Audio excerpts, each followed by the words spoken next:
These are some of Meg Griffin's worst relationships ever. Let's start with Stand By Meg, an episode that featured a relationship she actually broke off with the not right in the head Kevin Swanson. To give Lois a break, Meg takes Stewie to a birthday party where he finds a snack in a very alluring bowl of grapes. Come and eat us, we won't choke you. But you should never trust a grape, as Stewie immediately starts to choke on one. Thankfully, Meg rushes in just in time to give him the Heimlich maneuver and dislodge the grape. You saved me! You're my hero! Stewie is incredibly thankful for Meg now, gifting her a macaroni necklace before she gets sat on by an unassuming Peter. Or he does know she's there and doesn't care. It's honestly a toss-up. Hey, get off my sister! Go fly a kite, bub. Luckily, Lois comes in to shoo Peter away, but then gets mad at Meg for no good reason. And Meg, why are you on the couch? You know you're not supposed to be on the furniture. Stewie is disgusted by how Meg is treated, so to repay her for saving his life, he plans to give her the better life she deserves. Stewie's first idea is to rig the school play's cast list to give her all the parts, but who would have thought playing both Romeo and Juliet would be so hard? What satisfaction canst thou have tonight? High school fame didn't work, so Stewie instead tries to get Meg a boyfriend, first starting with Neil Goldman. Before he's willing to hear their offer, he has one very gross request. I've just looked at some porn and I need you guys to give me some assisted relief. We don't need to stick around to see what that looks like. Stewie and Brian seem to be fresh out of ideas, unable to find someone sad and depressed enough to date Meg. Hey guys, can you hold my phone and point it over this way? I want to live stream my side. Kevin Swanson, of course! Surely being a soldier's made him depressed enough to say yes to a date with Meg. They might just want to ask him before he lights that match. This could be a chance for you to help someone else who maybe feels as bad inside as you do. When they put it like that, Kevin agrees to ask Meg out. Meg excitedly returns home to tell Brian and Stewie that Kevin asked her out on a date, while the boys try to refrain from letting her know it was all their idea. Well, I'll be a monkey's uncle. Emphasis on the word try. To make sure Meg and Kevin have the perfect date, Brian and Stewie disguise themselves as restaurant workers and give the rest of the staff the night off so they can control the whole setup. While that works to get Kevin and Meg a table, it does pose a challenge when a reservation of 46 walks in. I hope they pay themselves overtime. What do we do? Just keep giving them crayons until we figure it out. One bad Yelp review later, Meg returns from her date with less than stellar news. Actually, we broke up. Meg realizes that some people are meant to be alone, being too broken inside to fix. That's depressing. I'm not talking about me. I'm talking about Kevin. He's a psycho. I dumped his ass. This brief moment of confidence and power actually makes Meg feel good about herself for a change, so I can't say this pairing was that bad. And although her relationship with Adam West wasn't terrible, that multi-decade age gap they had in Deep Throat still felt a bit weird. Meg's able to score an internship with Mayor West down at City Hall to assist with mayor stuff? Your first job is to go down to the corner and tell that hobo I admire his spirit. Wow, politics is so interesting. While the mayor is at lunch, Brian storms in to dispute a $400 parking ticket he received. He accuses the mayor of shady lawmaking practices, but Meg doesn't want to hear any of that. He's a corrupt bastard. That is not true. Yes, it is. Somebody's got to stand up and prove to this town that he's a crook. To find some dirt on Mayor West, Brian and Stewie meet with a mysterious Muppet in a parking garage going by the name Deep Throat. Mayor West hasn't slept at home for 3 nights. Kermit the Frog? I knew that frog was always involved with political conspiracies. The duo go to City Hall to snoop around some more, but run into Meg in the mayor's office. Brian lies and says he's just here to apologize, which has Meg trusting him enough to leave them unattended in the office. After looking around, Brian finds what he needs. The mayor's date book. This should tell us what we want to know. Brian reads the latest entry in the book detailing a super secret meeting in a motel. Drilling a hole in the wall in the adjacent room, Brian peeks through to see Mayor West not doing anything illegal, except for keeping his shoes on the bed. The pair are ready to give up, but Stewie spies someone coming into the room. No, it's just some fat Oh my god, it's Meg! With the mayor dating a teenage intern, Brian has just the story to take him down. Now all he needs is taped evidence. Of course, Stewie has some disguises for them. I thought you were supposed to get the suit and the top hat. I like this one better.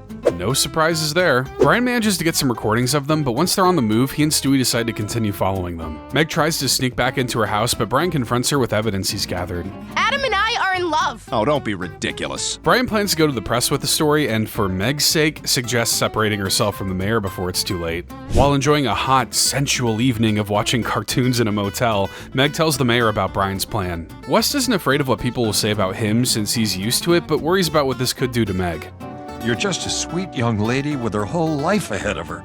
This story could ruin your future, Mayor West decides to take the fall for this story, so Meg will come out clean. He leaves, but a guilty Brian swings by to let Meg know he won't be going through with the story. Mayor West and Meg are weird enough given he becomes her uncle later in the show, but he should have known better than to get involved with an underage girl. And Meg should have known her relationship with Sarah would have never lasted in Brian Sings and Swings because Meg is not a lesbian. At school, Meg becomes lab partners with a girl named Sarah who invites her to join her at her after-school club. Neil catches wind of this new friendship, realizing that Meg's rejection of him finally makes sense. Confused by what he means, Meg is directed to a poster that says she's the newest member of the Lesbian Alliance Club. Oh my god! Meg goes to the meeting to break the news about her lack of lesbianism, but when she learns that the whole group is going to throw her a party, she decides maybe she can learn to love the same gender.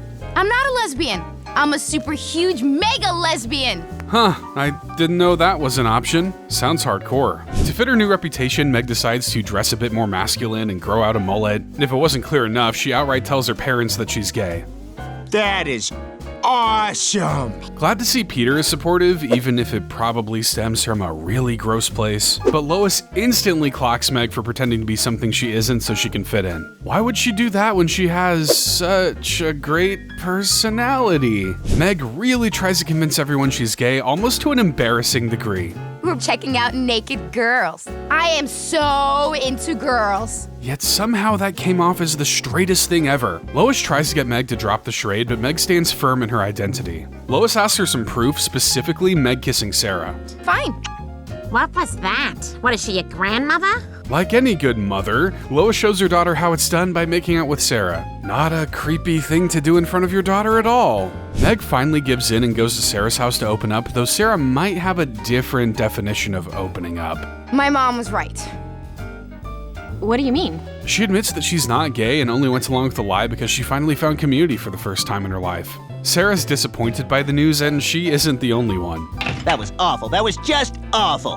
How does he get into so many closets? But Meg probably should have wished for a closet to hide in the episode Valentine's Day in Quahog, since she had her date steal her kidney. So it's Valentine's Day, love is in the air, and believe it or not, Meg actually has a date for the evening. The lucky man is Toby, a boy she meets on the internet who comes to whisk her away for a night of romance. Well, you're much prettier in person. Shall we go? While dining at Quahog's finest sports bar, Meg and Toby seem to be hitting it off pretty well, actually having a lot in common. Do you like Coldplay? Am I a dull white guy? Yes, I like Coldplay. Meg is amazed she was able to meet someone as amazing as him, and the two cheers to a lovely evening, though the water seems to go to Meg's head. So what should we do next?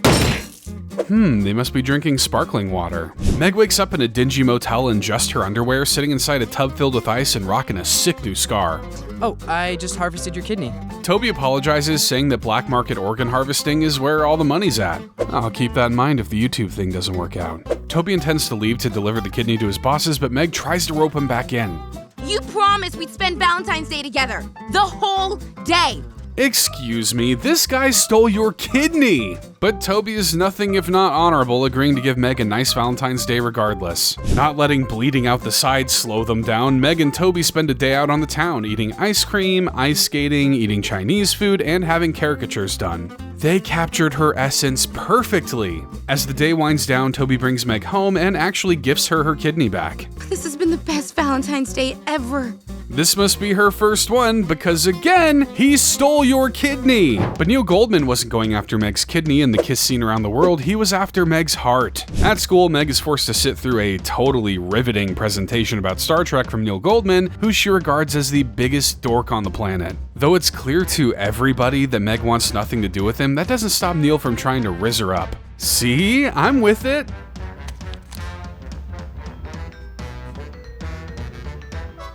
The joining of these lovebirds will have to wait as a teacher is busy getting arrested by police. Tom Tucker covers the story, and Meg is love-struck by the mustachioed reporter.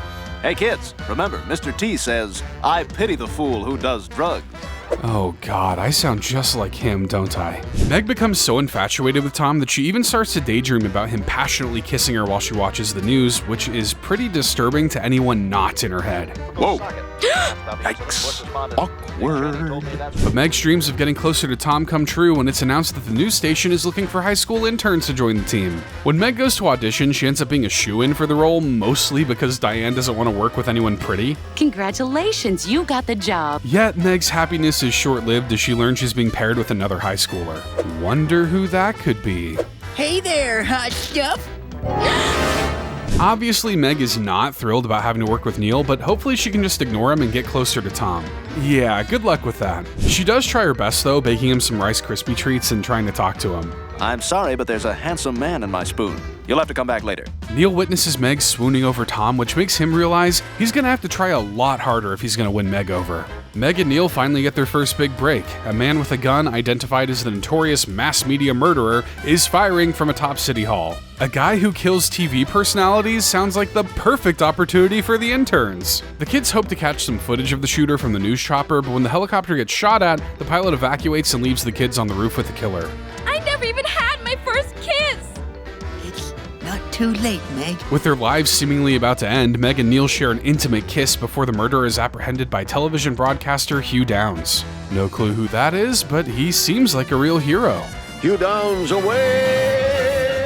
Meg's happy to be alive, but she soon wishes she were dead when Neil broadcasts footage of their kiss for the whole town to see. This is where we cease to be Meg and Neil and begin life anew as Neil. When Meg goes to school the next day, she finds everyone is wearing t-shirts plastered with her and Neil's kiss, courtesy of Neil Goldman himself. Meg demands that Neil tell people that they're not together, but Neil's looking to ride this out for as long as he can. Upon returning home, Meg sees that her parents have invited Neil and his parents over to celebrate the new couple. Peter anticipates this will lead to a long, fruitful relationship, but it's clear Meg would rather gag herself with a spoon than think about any of that. To put this nonsense to bed, Meg puts out a scathing news piece on Neil to let the world know how much she hates him. Hear that, Neil? I don't like you, and I never will! Hopefully, after all that, Neil will back down for Meg and leave her alone once and for all. There's some geek on top of town hall and he's about to jump! Oh my god! Neil! When Meg arrives at the scene, the news chopper almost makes Neil fall off the roof, barely hanging by his shoelace. Tom seems more interested in getting the best rating, so Meg rushes in to catch Neil at the last moment. Meg, you do care. Don't read too much into this, Neil. Whether she wants to admit it or not, that was romantic. But while Neil couldn't romance Meg, Glenn Quagmire decided to steal her heart as soon as she turned 18 in an episode aptly titled Meg and Quagmire. To celebrate Meg turning 18, the family decides to throw her a surprise party that no one shows up for. God, this girl's life is one depressing moment after the next. The family doesn't give it much thought and decides to go to bed, but Quagmire ends up stopping by. A little birdie told me that today is Meg's birthday. You giving me credit? Yeah, I just told him. I'm the one who told him. Quagmire ends up gifting Meg a scented candle, but considering he keeps mentioning how important Meg's 18th birthday is, it's clear he may have some other intentions in mind. Yeah, look at Quagmire hitting on that stank. You know he's gonna close the deal. Peter, that stank is your daughter. And since when does he care about that Meg? After Meg and Quagmire spend most of the night intimately talking, Peter nudges him out the door, but it's clear Meg might be developing a crush. How unlike her. But the night doesn't end there, as the two stay up texting one another like school kids before Quagmire finally works up the courage to ask her to hang out. Oh my god, oh my god, oh my god, oh my god! The next day, Quagmire shows up to pick Meg up for their date. This angers Peter, but Lois is actually pretty quick to push Meg out the door, believing she's just doing this to get a rise out of them, and if they ignore it, it won't lead anywhere. Well, she may not plan on sleeping with him, but you don't know how smooth Quagmire is, Lois. He's like a magician. Ha! Gonna add that to my everyday vocabulary. During their date, Quagmire and Meg really seem to be getting to know each other. Do you have any brothers or sisters? Yeah, I have 2 brothers. Oh, they sound terrific.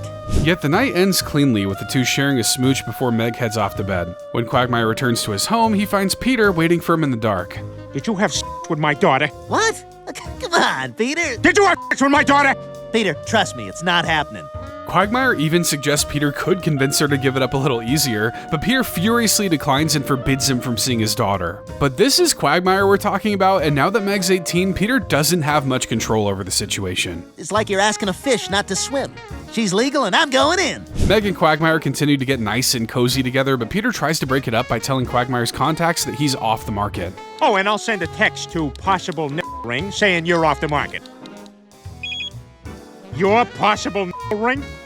Peter tries to confront Meg and convince her to stop seeing Quagmire, but this only makes her want to do the opposite, which is exactly what Lois said would happen. Lois urges him to leave her alone, but she may come to regret that decision. When Meg doesn't show up for lunch, Peter reveals she and Quagmire went up to his cabin for the weekend, which causes Lois to freak out. Quagmire has a name for that cabin. He calls it his cabin.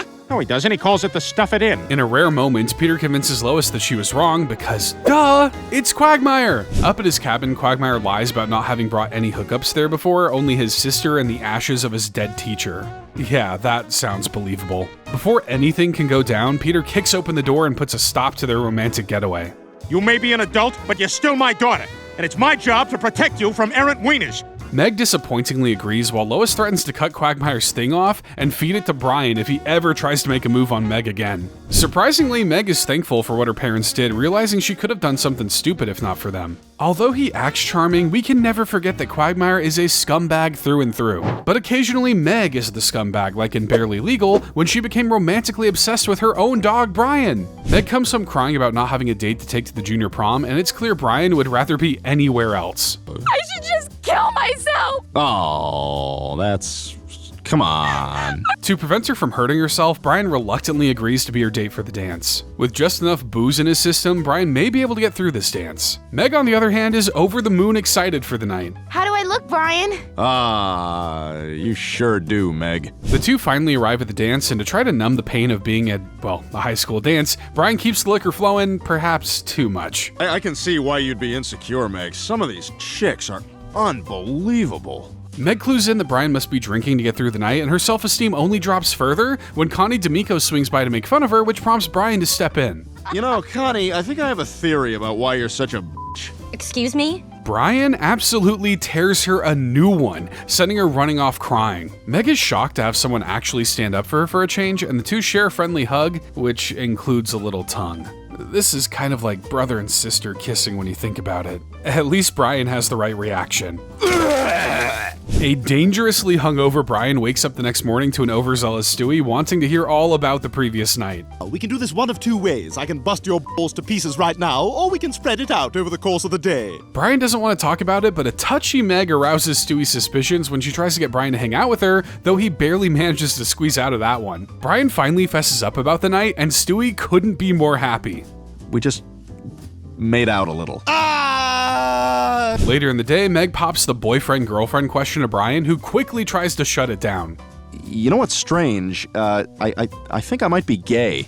Good cover, Brian. Totally believable. Meg almost lets the fact that they kiss slip to Lois, which forces Brian to step in and agree to go to the mall with her and her friends to keep her from talking. Meg introduces Brian to her friends, who find him to be very handsome and charming considering what he did at the dance. But when Meg starts calling Brian her boyfriend, he finally sits her down and makes it clear that it's just not happening between the two of them. I think you're great, but what happened at the dance was...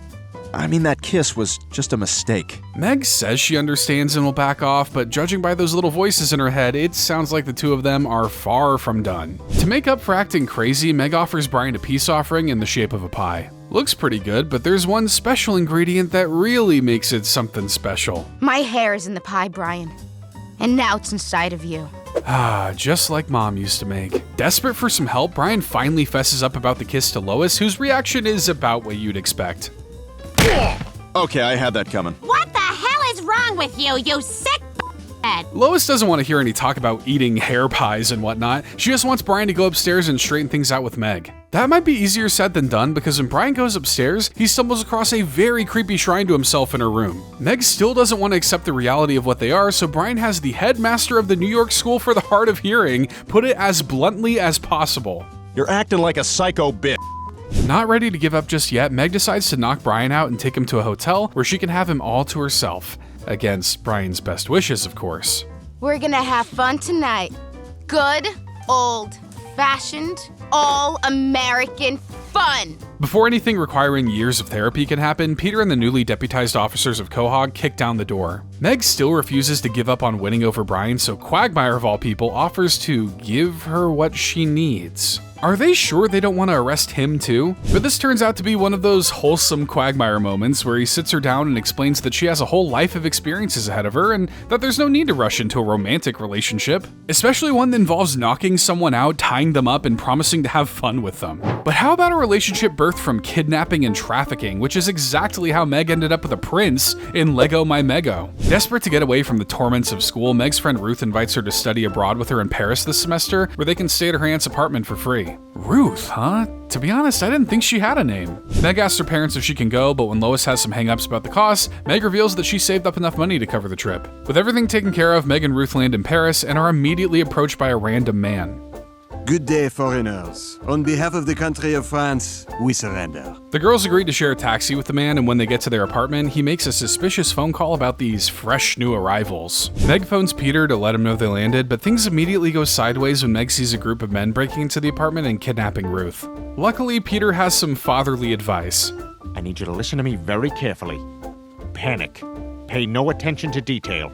Meg hides under the bed but is quickly discovered by the kidnappers. With the FBI seeming like they'll be no help at all, Brian decides that if they want to get Meg back, he and Stewie will need to go to Paris and do it themselves. Finally, an excuse to travel abroad. The boys arrive in Paris to find Meg's apartment ransacked, but thanks to the help of Google Earth, they manage to get a face match for the guy that Meg met at the airport. They return to the airport and find him, but he immediately begins to run. His mad parkour skills are too much to handle, that is, unless you're a bus.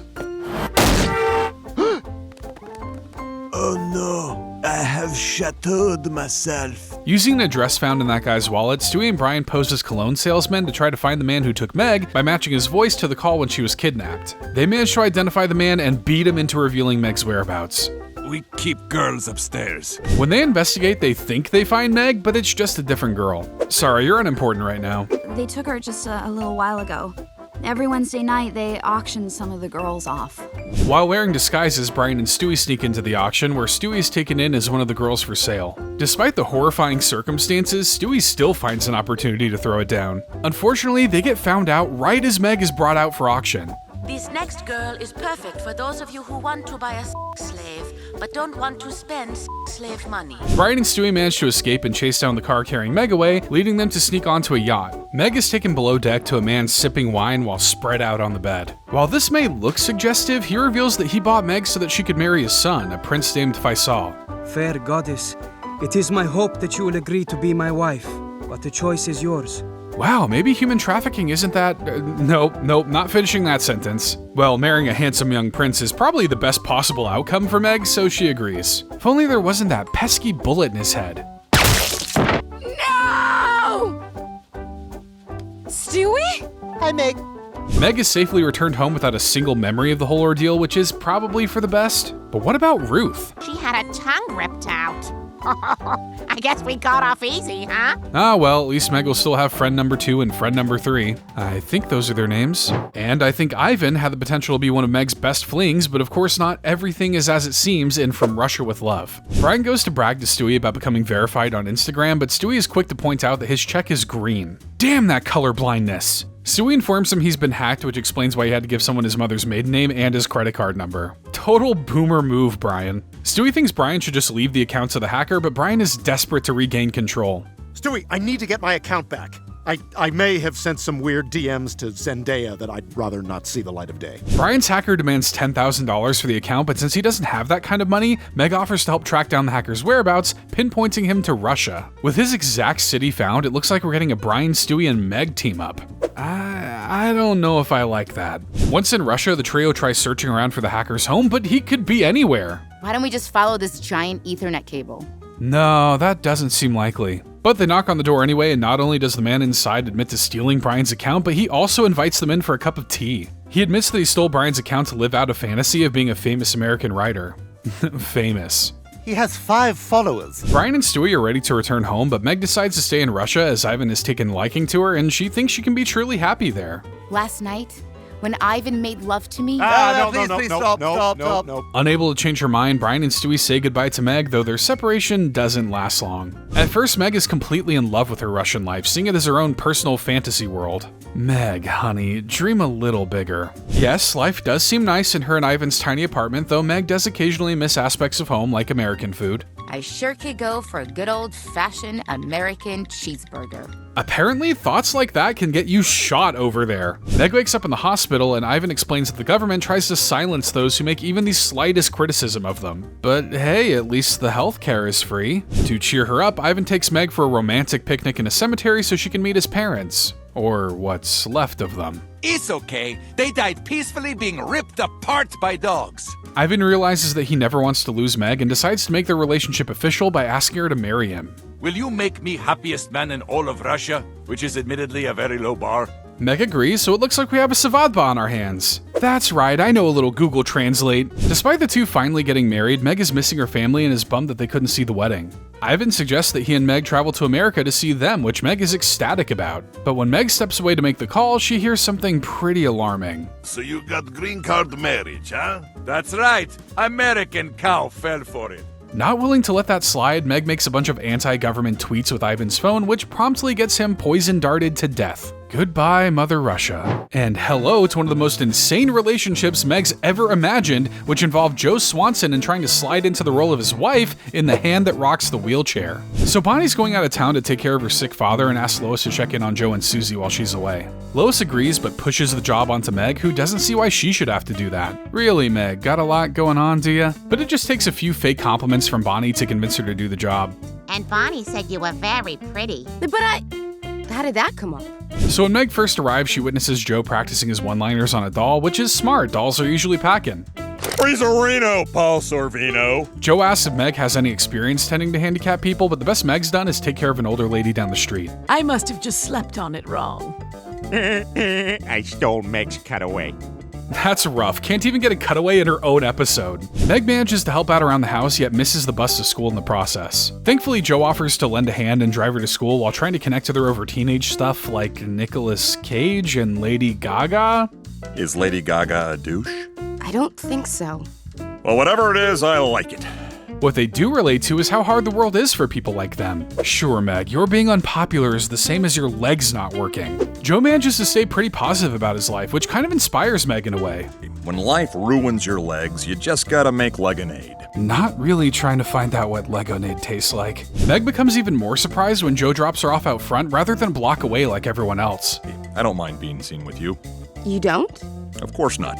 This really seems to touch Meg, and when a punk kid jokingly asks her if Joe's her boyfriend, she can't help but warm up to that idea. Yeah, that's my boyfriend. Things start to get a little weird when Meg comes over early to cook breakfast, dressing more seductively and testing her boundaries by calling him Joe. She just called me Joe. That's kinda weird. But I'll just let it slide. She's got nothing going on. Meg starts to act even stranger by dressing up in Bonnie's clothes and being cutesy towards the cop. When he leaves the room, Meg intercepts a call from Bonnie, who says her father's better and that she'll be on the first flight the next morning. That's great, too. But that's not great for Meg, who looks to sabotage Bonnie's return home by stealing Joe's gun, driving all the way to Maine, finding Bonnie at the airport, and planting the gun in her luggage so she gets arrested. That's quite a lot. As if that wasn't crazy enough, Meg becomes delusional enough to believe that she and Joe really are married. We haven't made love in 2 weeks. You haven't made love ever. When Susie starts to cry, Meg even starts to breastfeed her. You're a cop, Joe. Arrest her now. Joe brings this issue up to Peter and Lois, but they laugh off the idea of Meg being in love with him. Really? Seems like something right out of her playbook. Lois does detect something weird with her and sits her down to talk her out of this Joe nonsense. But think about it, Meg. You two have nothing in common. You know, you're right, Mom. Well, you know what they say. Nothing brings you closer to the one you love than trying to cripple yourself by jumping in front of their car. I don't know who they are exactly, but they've said it. We're exactly alike, you and I. Now we can be together. Thankfully, this finally makes Meg realize she was in the wrong, apologizing to Joe for acting crazy. He forgives her and says he's happy to have such a good neighbor like Meg, but if I were him, I'd be on the first bus out of town. And you should hit that subscribe button the first chance you get to see all the great Family Guy videos we have to offer, including the ones you see on your screen right now. Go ahead and click them, we know you want to.